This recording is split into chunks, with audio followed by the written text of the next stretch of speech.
வலியற்ற varicose vein சிகிச்சை எளிய 30 நிமிட செயல்முறை 7847045678. அயோத்தி ராமர் கோவில் திறப்பு விழா குறித்தான நேரலைக்கு மீண்டும் வரவேற்கிறோம்.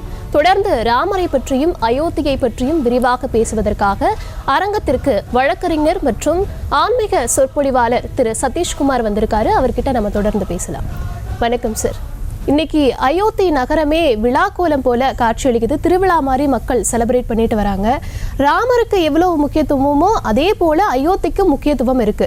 அயோத்தி அப்படின்னா என்ன, அந்த நகரத்தோட வரலாறு பத்தி பேசலாம். உலகம் யாவையும் தாமுளவாக்கலும் நிலைபெறுத்தலும் நீக்கலும் நீங்களா அலகிலா விளையாட்டுடை யார் அவர் தலைவர் அன்னவர்க்கே சரண் நாங்களே.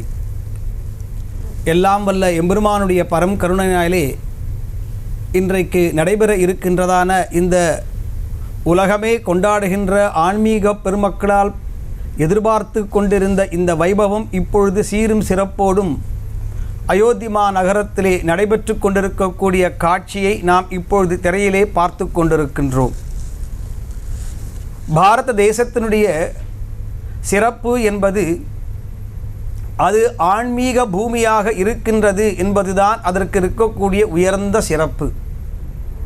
இப்படி ஆன்மீக பூமியாக அது ஏன் இருக்கிறது என்றால், இறைவன் துஷ்ட நிகிரகம் சிஷ்ட பரிபாலனம் என்று சொல்லக்கூடிய அறம் வெல்லும் பாவம் தோற்கும் என்பதான சனாதன தர்மத்தினுடைய உயர்ந்த கோட்பாட்டை தாத்பரியத்தை மீண்டும் மீண்டும் காட்ட வேண்டும் என்பதற்காகவே இறைவன் பல்வேறு அவதாரங்களை எடுத்து பர வியூக விபவ அர்ச்ச அந்தர்யாமி என்று சொல்லக்கூடிய 5 நிலைகளிலே இறைவன் இந்த பூ உலகத்திலே தோன்றி தர்மத்தை நிலைநாட்டுகிறான்.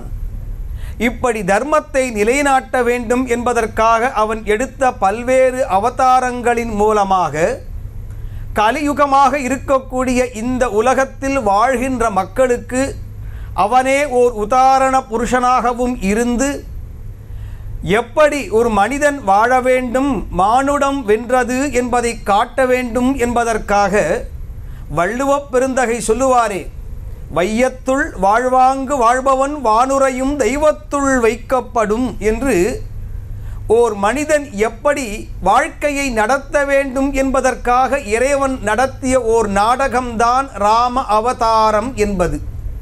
அதனால்தான் கம்பன் ராமனை பற்றி முதலிலே சொல்லுகிற பொழுது நடையின் நின்றுயர் நாயகன் என்று ராமனை பற்றி கம்பன் குறிப்பிடுகின்றான்.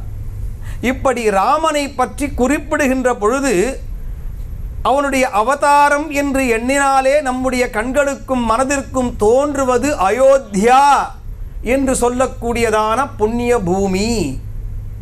அயோத்தியா என்று எண்ணி சொல்கிற பொழுது எந்த உலகத்திலே எப்பொழுதும் அமைதியும் மகிழ்ச்சியும் சாந்தமும் நிலவுகிறதோ, யுத்தம் என்கின்ற எண்ணம் இல்லாமல் மக்கள் மகிழ்ச்சியாக வாழ்கின்றார்களோ, அந்த நகரத்திற்கு அந்த தேசத்திற்கு அயோத்தியா என்கின்ற பெயர் என்று நம்முடைய முன்னோர்கள் சொல்லுகிறார்கள்.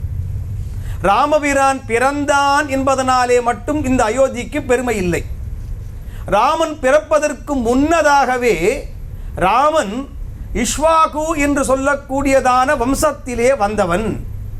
அப்படி ராமனுடைய பிறப்பு என்பது 65வது தலைமுறையினுடைய அம்சமாக சூரியகுலத்து தோன்றலாக ராமன் பிறக்கிறார்.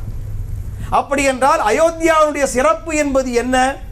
இன்றைக்கு நேற்றைக்கு அல்ல, அல்லது ராமன் பிறக்கிற பொழுது அல்ல, அது பிறப்பதற்கு முன்னதாகவே, ராமனுடைய அவதாரம் ஏற்படுவதற்கு முன்னதாகவே இந்த அயோத்தி என்பதற்கான பெரும் சிறப்பை நம்முடைய முன்னோர்கள் நமக்கு காட்டியிருக்கிறார்கள். எப்படி இருக்கிறது இந்த அயோத்தி என்பதற்கு கம்பன் ரொம்ப அழகாக எடுத்து சொல்லுகிறார். எப்படி இந்த அயோத்திமா நகரத்தினுடைய அழகு இருக்கிறது என்று சொல்லுகிற பொழுது, ஊருணி நிறையவும் உதவும் மாடுயர் பார்கழு பயன்மரும் பழுதற்றாகவும் கார் மழை பொழியவும் கழனி பாய் கதி வார் புனல் ஒழுகவும் மறுக்கின்றார்கள் யார் என்று சொல்லுகிறார். இந்த அயோத்திமா நகரத்தை அல்லது இப்படி போன்றதொரு வைபவத்தை அவனுடைய பட்டாபிஷேகம் நடைபெறுகிற பொழுது கம்பன் சொல்லுகிறார். எப்படி இந்த உலகத்திலே எப்பொழுதும் மாதம் மும்மாறி மழை பொழிந்து மக்கள் எப்பொழுதும் அன்பு வெள்ளத்திலேயும் இன்ப வெள்ளத்திலேயும் இருக்கிற போது அதனை மறுப்பவர்கள் யார்? யாராவது இருக்க முடியுமா என்று அயோத்தியினுடைய பெருமையை கம்பன் சொல்லுகிறார். இந்த உலகத்திலே முக்தி தரக்கூடிய நகரங்கள் 7 என்று சொல்கிறார்கள். அந்த 7 நகரங்களை சொல்லுகிற பொழுது அயோத்தியா, மதுரா, மாயா, காசி, காஞ்சி, அவந்திகாபுரி, துவாராவதி, சைவ சப்தைதா, மோக்ஷதாயிகா என்று சொல்லுகிறார்கள். 7 நகரங்கள் மோட்சம் தரக்கூடிய, முக்தி தரக்கூடிய நகரங்கள். நம்முடைய தமிழ் பண்பாடாக இருந்தாலும் சரி, வேத வாழ்வினை கடைபிடித்து வாழக்கூடிய வாழ்க்கையாக இருந்தாலும் சரி, வள்ளுவர் என்ன சொல்லுகிறார்? அறம், பொருள், இன்பம், வீடு என்று சொல்லுகிறார். அறம், பொருள், இன்பத்தை கடந்து வீடு என்பதான மோட்சகதியை அடைவதுதான் மனித பிறப்பினுடைய உயர்ந்த பயன். இதை வள்ளுவர் சொல்லுகிறார். அப்போ இந்த மோட்சகதியை தரக்கூடியதான நகரங்கள் 7. அதிலே மிகவும் முக்கியமானதான நகரம் அயோத்தியா என்பது அவருடைய சிறப்பு. ஆக இப்படி அயோத்தியாவிற்கென்று இருக்கக்கூடியதான சிறப்பு என்பது இன்றல்ல நேற்றல்ல, ராமன் பிறப்பதற்கு முன்னதாகவே, மனு தோன்றிய காலம் முதலாகவே அயோத்தியாவிற்கு என்று ஒரு சிறப்பு இருக்கிறது என்பதுதான் நாம் அறிந்து கொள்ள வேண்டிய விஷயம். செய்திகளை உடனுக்குடனும் துல்லியமாகவும் தெரிந்து கொள்ள சப்ஸ்கிரைப் பண்ணுங்க.